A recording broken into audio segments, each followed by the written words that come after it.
Hello guys, আমি বিথি বলছি। তোমরা কেমন আছো? আশা করি তোমরা ভালো আছো। আমিও খুব ভালো আছি। তো আজকে প্রজাতন্ত্র দিবস, তার জন্য আজকে ছোট্ট করে একটা পিকনিক হচ্ছে আমাদের।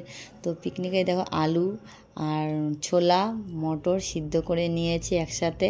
এখন আলু দেখো ছাড়ানো হচ্ছে, আর ওদিকে শশা কুচিয়ে নিয়েছি আগে থাকতে। এবার এখানে দেখো তেঁতুলগুলো জল দেওয়া হচ্ছে, তারপরে ভাজা মশলা সব রকম ভেজে রাখা মশলা দেওয়া হচ্ছে, তারপরে টমেটো কুচি, পেঁয়াজ কুচি, শশা কুচি, লঙ্কা কুচি সব দিয়ে এবার বিট নুন দিয়ে সব মিক্স করা হচ্ছে। দেখো এখন মাখিয়ে নিচ্ছি আমি। তো আলু কাবলি হচ্ছে এটা। তো আলু কাবলিটা ভীষণ খুব সুন্দরই টেস্টি হয়েছিল।